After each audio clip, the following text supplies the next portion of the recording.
Yo! What's up? Good morning, Mapi! Alright! Kamusta? Kamusta na kayo dyan, no? Kilala niyo pa ba ako? Ang tagal ko mag-vlog no? Parang dalawang linggo, no? Matagal mag-vlog, tapos mag-vlog ng isa, tapos, di ba? Busy-busy lang talaga, no? So, balik vlog ulit tayo, no? Kasi misis ko bumalik na ng Taiwan, no? So, ganito na naman ang buhay natin, no? So, yun, no? Kamusta na nga pala, no? Kamusta na yung mga, nyo, mga pakiramdam nyo dyan, no? Kung nahihirapan pa kayo ngayon, no? Magulo pa yung isip nyo, no? Or nalilito pa kayo sa mga bagay-bagay, no? Ayan is dulot din, no? Dulot din ng anxiety sa inyo, no? Yung mga pangit na pakiramdam, mga hindi nyo may paliwanag na pakiramdam sa nararamdaman nyo araw-araw, no? Bakit ganito, pagising sa umaga, ganun pa rin, no? Or minsan wala naman, tapos minsan biglang susulpot, di ba? Bigla ka na magpapanik o something na magulo sa isip mo, no? Yung lahat dulot ng anxiety sa inyo, no? Although sa akin din naman, minsan meron din.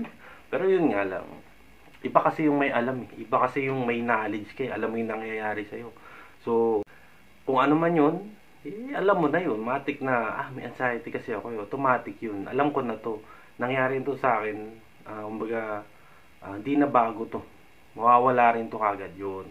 Yun yung tinatawag nating self-talk affirmation, no? Yung may mga bulong-bulong ka na sa isip mo na papalakas ng loob mo, no?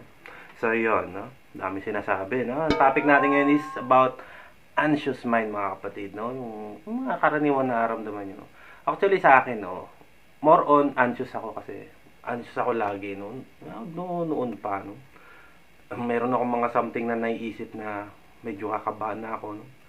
Mag-iisip kasi dala na nga rin ng anxiety natin, no? Magaling tayong gumawa ng mga kaisipan ng mga negatibo, mga kung ano-ano na sunod ng kinakatakutan natin, no? Yun. Yan kasi ang niya, ang role niya, no? Pero yung iba dun is gawa mo na lang, no? Na pinaniniwalaan mo. Papaniwalaan mo na siya kasi paulit-ulit, no? Tsaka may nararamdaman ka. Yun. Yun ang doon, paliwanag doon, no? Although ito naman mga paliwanag ko is mga simple-simple lang naman, no? Magigets nyo to sigurado, no? So, yun. Intro muna tayo.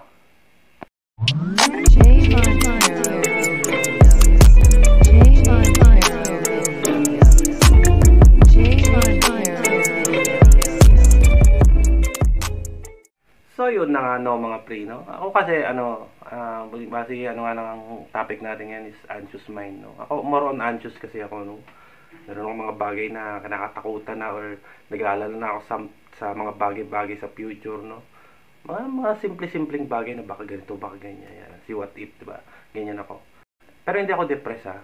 Mukha ba akong depressed? Hindi, ako parang malayong-malayo ako ma-depress, no? Kasi masiyahing tao ako, no? Mukha lang akong goons, pero ako, may jante ako, mga kapatid, no? Magiging kaibigan ko kayo, sigurado. So, yon. Anxious mind is pakiramdam yan, no? Pakiramdam na may something na sa katawan mo na hindi mo mapaliwanag, no? Meron ding sa isip, meron din sa mga parang emosyon mo, no?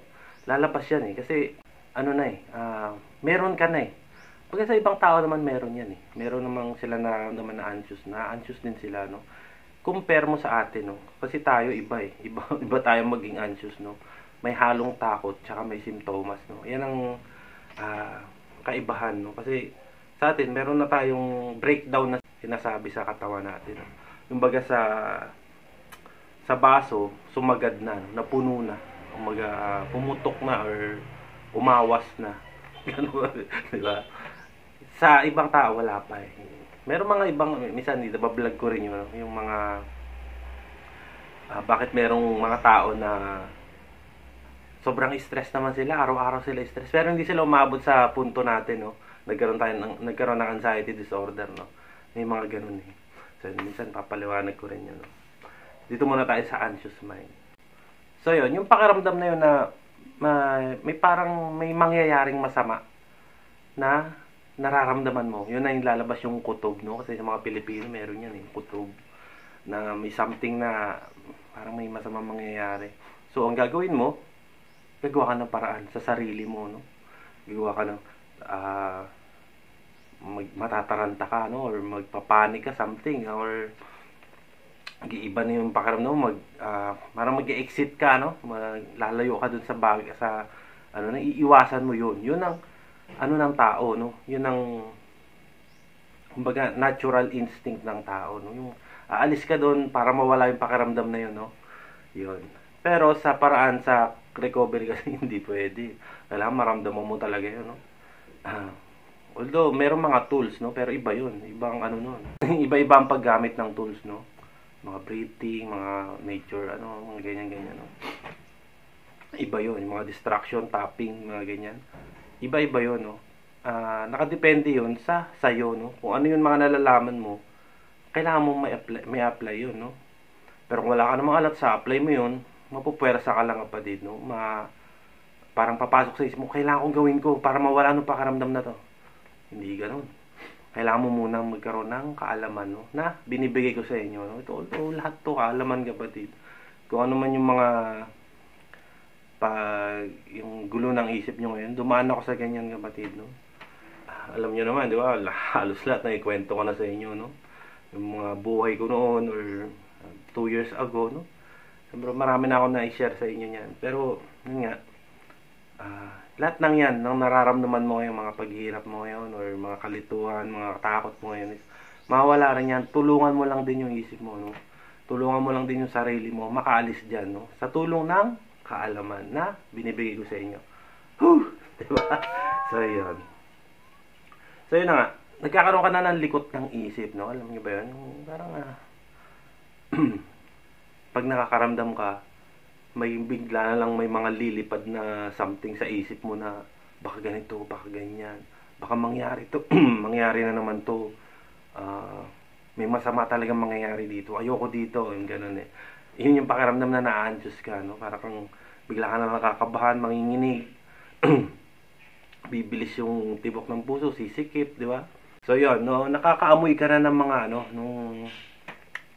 nakakaamoy ka ng danger, no? Alam niyo ba yun? Yung parang anxious ka ngayon, tapos parang pakiramdam mo, may masama talaga mangyayari ngayon. Ayoko dito, ayoko na di ba? Merong mga bagay kasi na nagko-connect-connecta, alam niyo yun? Halimbawa, may umuusok na malakas doon sa tabi ng bahay niyo, no? Ay, may sunog talaga. Pala, nagsisiga lang.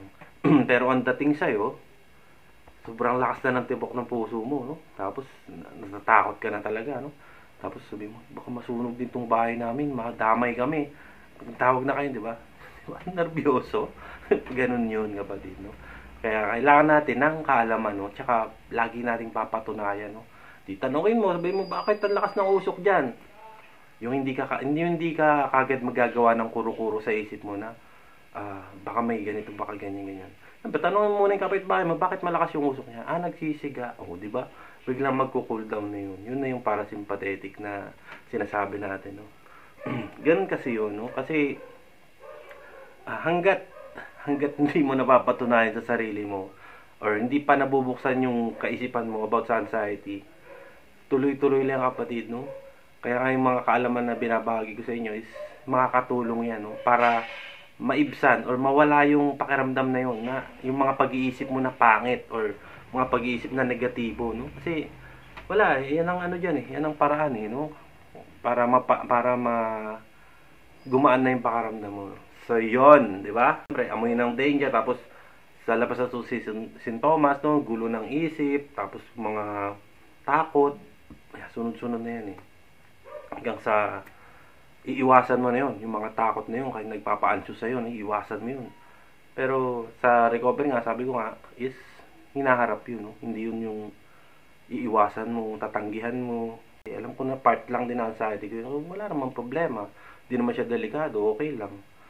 Tapos kakalma na siya, no? Ganun kagaling kasi ang isip, no? Kaya dapat malaman nyo yun, may mga vlog ako dyan sa ilalim na tinatalakay ko yun isa-isa, no?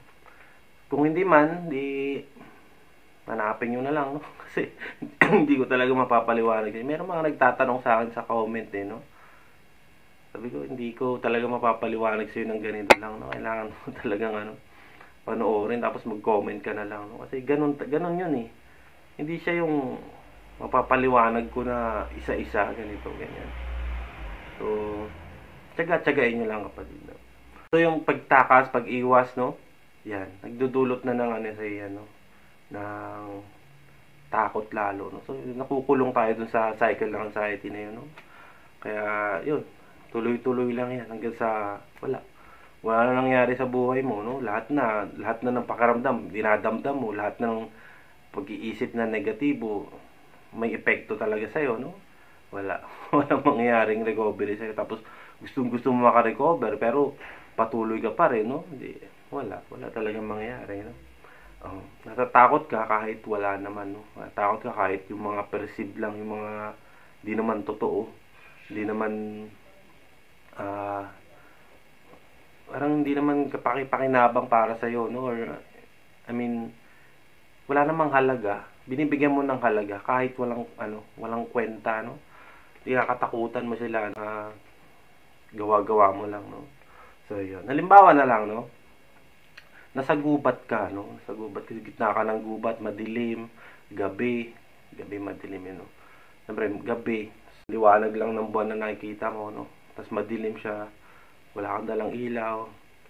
Ano ba mararamdaman mo, no? Hindi mo alam kung saan ka pupunta, kung saan ka tatakbo or naglalakad, no? Tapos makakarinig ka pa ng mga something sa paligid mo, no? So, anong mararamdaman mo nun? Ganon na ganon, no? Pero yun, yung example ko na is actual, no? Nahandong ka talaga siya. Ano mararamdaman mo nun? Siyempre, ma-anxious ka, matatakot, may lalabas ng mga simptomas. Anong simptomas yun? Yung kabog ng dibdib, nanginginig, nilalamig, nanlalambot, tapos medyo masakit na yung ulo mo, no? Yan, ganun ang paliwanag doon, no? Pero yun is actual, no? Problema lang sa atin, may mga anxiety na ngayon, nanonood ka, no? Nakakaramdam ka, no? Is wala ka naman sa gubat. Nandiyan ka lang sa bahay, pero nararamdaman mo siya, no? Yun. Tulot yan ng takot, no? Takot or mga adrenaline, science, no? Naglalabas lang siya ng ganyan, no? Pero kung mauunawaan natin kung ano yung mga nangyayari sa katawan, no? Or yung parang sistema kung paano nangyayari yung anxiety or mga paglabas ng mga simptomas na yan, no? Diyan na magbubukas yung isip mo, no? Ay, nga, no? Yun. So, yun. Ano nga nagagawa ng anxious mind sa'yo, no? Yung pagkaka-anxious mo, no? Although, sabi ko nga sa inyo, kahit wala namang anxiety disorders, na-anxious naman, no? Pero ibang dating sa atin, no? Ibang anxiousness sa atin, eh. Una, ginagawa niya is, inaalis ka niya, no? Kumbaga, kinukuha niya yung paniniwala mo sa present moment, no? Halimbawa, nakakaramdam ka ngayon. Magpo-focus ka dun sa nararamdaman mo, no? Wala na sa labas. Magpo-focus ka dito sa nararamdaman mo na kakaiba, no? Pang coming, bigla na lang yung isip mo dediretso dito sa pakiramdam mo na yun. Tapos meron pang lalabas na isa, yun na, isa, dalawa, tatlo na mga nararamdaman mo nung time na yun. Boom, panic ang lalabas dyan, no? Tapos ang mangyayari, sinusundan mo ng takot, natatakot ka na doon sa nararamdaman mo, no? Boom, ER. Hospital ang diretso mo, no? Ano nangyayari yan? Kasi ayun nga, sabi ko, sinusundan nyo, no? Baga, pinapaniwalaan nyo, yung nararamdaman nyo na yun. Totoo yun, may nararamdaman ka. Pero, yung totoo na walang mangyayaring masama sa'yo at gawa lang ng anxiety mo yun ang magpapakalma sa'yo, no? Kaya lagi natin pa-practicein nyo, no? Na, dito nga, okay lang to. Okay lang to, na-anxious lang naman ako, eh. Wala nang problema, no? Kasama to sa anxiety ko. Kaya, magiging okay ako, no? Yun, lagi nyo sasabihin sa sarili nyo, no? Kaya, tayo matakot, no? Dahil, napagdaanan ko na yan, lalo na noon. Pag sumasakay ako ng bus, hindi pa ako nakakatungtong ng bus, eh. Nanginginig na ako. Natatakot na ako, no? Na baka ganito, baka ganyan, no? Pero yun, lumalabas na yung isip ko doon, no? Lumalabas na yung isip ko na wala mangyayaring masama sa. Lalo na pag nasa harap ako, medyo harap ako ng bus, nakikita ko yung dinadaanan, baka nag-iisip ako na baka mabangga, baka makasagasa or tumaob yung bus or so sobrang bilis, di ba? Gumagawa na ako ng ganun kahit wala naman, no? Kahit yung isip ko lang, no? So, ginagawa ko, yung isip ko, pinabaling ko sa kung saan. Nag-cellphone ako, di wala. Bigyan lang siyang kakalma, no? Yun is, kahalagahan lang nun is, meron akong alam, no? Alam ko kung anong nangyayari sa akin. Alam ko kung, bakit ako nagkakagano, no? So, yun ang kaibahan, no? Kaibahan sa may alam, sa walang alam, no? Kaya, lahat ng sinasabi ko sa inyo is dapat, hindi man makabisado, no? Alam nyo lang siya, no? Para, hindi na kayo matakot sa kung saan man kayo pumunta, kung saan kayo, kung anong mangyayari sa katawan nyo, or may something na, ano. Basta alam nyo, anxious kayo, okay yun. Okay lang yun. Anxious is natural lang, no? Sabi sa inyo. Parang nakaka-sense lang kayo ng something na danger, no? Panganib, pero wala naman, di ba? Sense lang naman yun. Parang naramdaman nyo lang na, kinukutuban lang kayo na ganun-ganun, no? Pero yun, is, parang ano mo na lang yun sa isip, no? Huwag mo papaniwalaan lahat, no? Yung iba lang. So, yun. Number 2 natin is, kapag anxious ka, iwasan mo na lahat ng mga gusto mo, no? Mga gusto mo na puntahan, gusto mong gawin, di ba? Kasi anxious ka, no? Mas focus ka na dun sa maramdaman mong panginginig na yan, yung gulo ng isip mo, no? Mga iniisip mo na, baka baka ganito, ganyan, baka may mangyaring masama. Hindi. hindi kasi ano yun, eh. Sa recovery kasi, no, kapatid, ano yan, kailangan natin malaman kung ano talaga yan, kung ano yung pinagmumulan yung pagiging anxious mo, no? So, sa tuloy-tuloy na pagpa-practice na, na-anxious ka ngayon, okay lang, tapos nawawala, tapos sunod na, na-anxious ka na naman, tapos wala kang ginagawa, ayos lang, tuloy-tuloy ka sa ginagawa mo, yun. Hanggang sa humina siya ng humina, kapatid. Ganun yun. Ganun ang pagpa-practice no. Hinaharap kasi yan, kapatid. Sabi nga ni Claire Wicks, di ba? So, kung ikaw natakot ka pa ngayon, no? Kung medyo, nalilito ka pa na, bakit ganun, kapag na-anxious ako, ang tagal niya mawala, na lumalabas yung maraming sintomas. Sa una lang talaga yan, kapatid, no? Dahil nga, yung isip mo, hindi pa siya nagkakaroon ng normalization, no? Hindi pa bumabalik sa normal yung isip mo na itong mga to is part lang, no? Kaya dapat lagi nating pa-practice yun. Lagi nating ihaharap yung sarili natin sa mga ganyan, no? Mga pakiramdam na ganyan. Dahil, yan yun, eh. Yan ang pagharap na sinasabi ni Claire Wicks, no? Tsaka, tatanggapin mo lang yun kung ano yun. Anxious ka? Okay. Anxious, oh. Nararamdaman ko siya, okay lang to. Walang problema to sa akin. Dati naman na to, eh. Di ba? Mga ganyang affirmation ba? Kaya kailangan natin na kaalaman doon, no? Na lahat ng to is part lang, no? Wala namang mangyaring masama sa akin. Okay lang to. So, yon. Pangatlo natin is gumagawa ka ng sarili mong problema, no? Parang gumagawa ka ng mga what if mo sa buhay, no? Sa future, no? Baka ganito, baka ganyan, baka mangyari to, mamatay ako, mga ganon. Ginagawa yan ng anxious mind mo, no? So, gagawin natin, no? Harapin natin yun.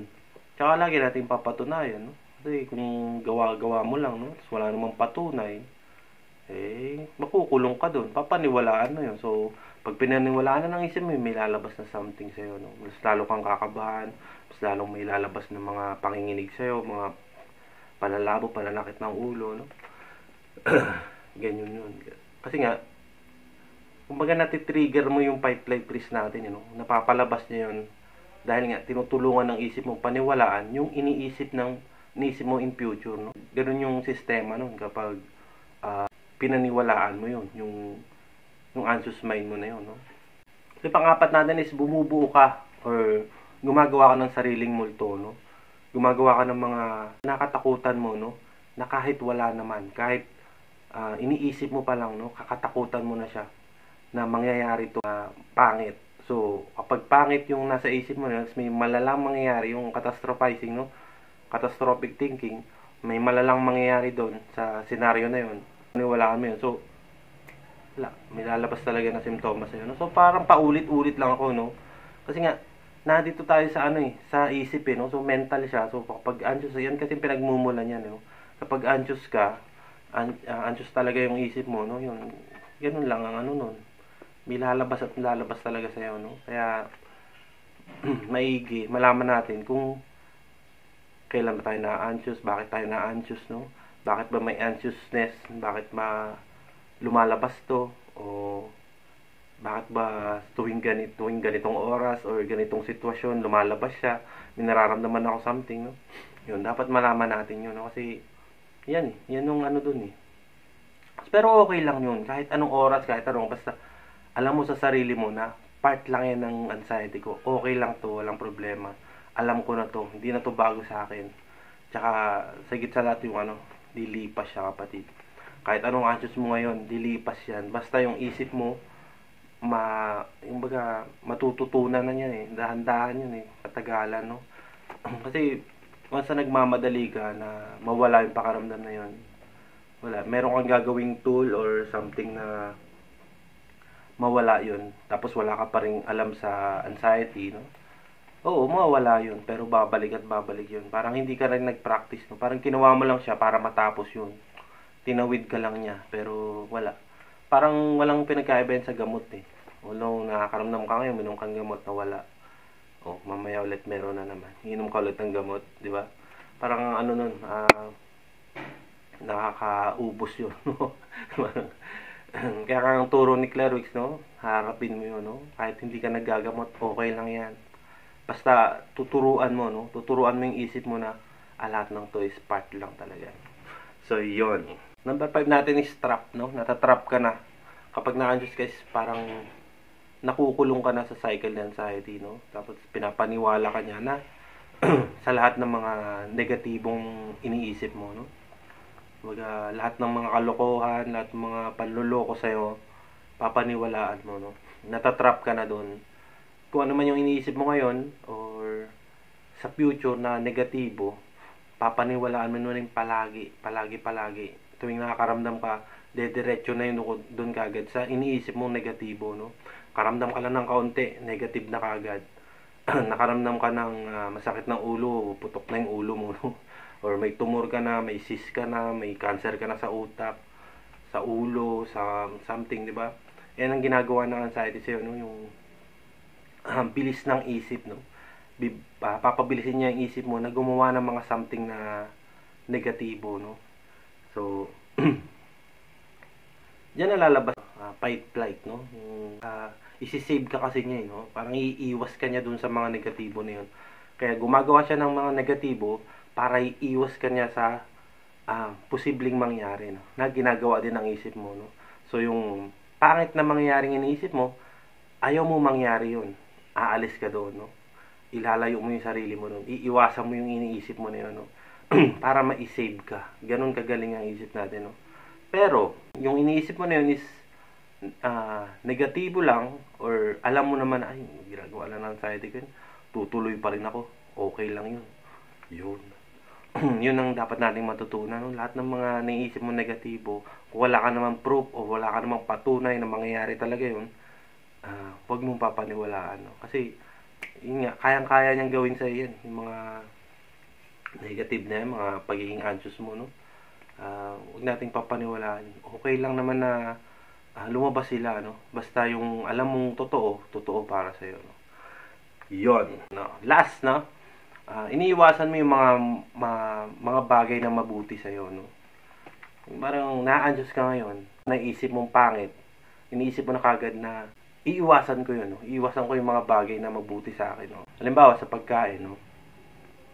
Mga maalat, maalat, yung masasarap, di ba? Masasarap. Maalat, matatamis, yung mga anong pagkain. Siyempre sa pagkain kasi is moderate lang naman talaga, no? Kahit naman hindi naman tayo nagpapakaano dito, no? Ma-diet, no? Or masyadong health conscious, no? Hindi naman tayo ganun, eh. Kakain at kakain, di ba?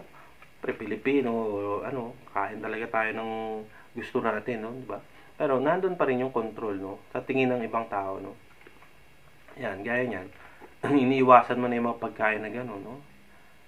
Iniiwasan mo talaga, eh, kahit naman di naman bawal sa'yo, okay lang naman, di ba? So, nagkakaroon na tayo ng ano sa sarili, no? Parang gawa na lang ng isip mo na gumagawa ka agad ng mga negatibo dun sa pagkain na yun, no? Sunod naman yung sa exercise, di ba? Ayoko ma-exercise kasi papagod ako, ingali na naman ako, baka mahilo ako dun sa ano, di ba? Gumagawa ka kagad ng mga negatibo, no? So, wala na nangyari sa buhay mo, no? Dahil nga anxious ka lang, ginagawa mo na kagad ng mga kung ano-ano yung mga iniisip mo, no? Yung mga negatibo na pinapaniwalaan mo kagad, no? So, yun, no? Tapos yung mga kaibigan, no? Sunod yan, mga kaibigan, iiwasan mo ng lahat ng kaibigan mo, no? Kasi nga, iniisip mo, mga toxic to eh. Baka sabihin nila, ganito ako, porque may anxiety disorder ako, loko-lokoy lang nila ako, no? Baka kung anong maisip ko, baka kung anong mangyari, di ba? So, ikaw na rin yung gumagawa nun, no? Although, kahit naman sabihin natin, mga kaibigan mo naman yan, kaya mo nga sila naging kaibigan, di ba? Alam mo naman yung mga ugali ng mga yan, no? So, yun. Nature, ayaw mo rin lumabas sa nature, no? Ayaw mo lumabas sa mga puno-puno, ayaw mo maglakad, para makaano, di ba? Nandun na kasi yung pagpigil, no? Kapag anxious ka. Mas nagpo-focus ka dun sa nararamdaman mo, iiwasan mo na yun kasi alam mo na anxious ka, no? So, yan. Isa pa to, yung sunlight, no? Ayaw mo rin lumabas ng bahay kasi masisikatan ka ng araw, no? May initan ka, baka mahilo ka, ma-high blood ka, di ba? So, ikaw na lang gumagawa, no? So, lahat-lahat ng yan is, kailangan mo rin ng proof, to. Kailangan mo lagi ng patunay, no? Laging, ito bang ganitong pagkain, ganitong lugar, ito bang kaibigan ko, di ba? Nakakasama ba sila sa akin, no? Anxious lang ako. Wala namang problema sa akin, no? Wala namang masamang mangyayari sa akin. Okay lang naman to, no? Tapos yan, magsasubside na yan. Kumaga, kakalma na yan. Kahit hindi mo siya turuan, no? Kasi ganun lang naman yun, eh. Kumaga, tumataas lang ng kaunti yung adrenaline mo. Nagre-release lang siya, pero bababa din siya, no? Tapos yung magkakalma ka na ulit, diba? So, ganun lang ang ano natin, no? Topic na about sa anxious mind. So, sana may nag-gets kayo kahit kaunti sa ating vlog. Ako po yung sinisipon. Ang hirap magsalita, no? So, yun. Na-miss ko lang din talaga mag-vlog, no? Mag-vlog pa tungkol sa anxiety, no? Although, matutusin, sa mga gala namin itong past few days, no? Few weeks, no? Makakaramdam din naman ako dun sa labas, no? Makakaramdam ako. Pero, yun nga, na-anxious ako, pero hindi siya ang layo-layo na. Ang layo-layo na doon sa dating ako na konting lakad, konting hiningal ako ng konti. Pagpapanik na kagad ako, no? Nalayo ko na doon. Kaya yun, mapapasalamat ako kay Claire Wicks, no? Naintindihan ko kung ano yung nangyayari sa atin. So, kayo din, no? Basta laging susubukin yung sarili nyo, no? Laging nyo haharapin nyo, no? Yung ano man yung mga nararamdaman nyo ngayon is tuloy nyo lang, no? Kasi, tulad yan, hanggat natatakot ka, hanggat may nararamdaman kang kakaiba sa'yo, no? Papaniwalaan mo kasi yan. Diyan ka magpo-focus sa nararamdaman mo. So, wala. Pag diyan ka na nag-focus, wala mangyayari sa buhay mo, no? So, yun lang. Maraming salamat mga pre. Sana may nag-guess kayo kahit kaunti sa ating vlog, no? Sana may nakatulong ako sa inyo, no? Sa pag-unlad ng inyong paggaling dyan, no? Sana gumaan din yung pakiramdam nyo, no? At sana makalabas na rin kayo kung saan man kayong comfort zone nyo dyan, no? Or mga nararamdaman yung kakaiba, mga pag-iisip nyo na kakaiba, no? Mga negatibo. Alisin nyo lahat yung yan, no? Mas maniwala kayo na mas gagaling kayo, no? Yan ay dulot lang din ng anxiety sa inyo. Ang anxiety at hindi naman sakit, no? Kaya ang anxiety is part natin, no? Kaya kailangan natin siyang malaman, no? So yan, maraming salamat mga pre! Adios!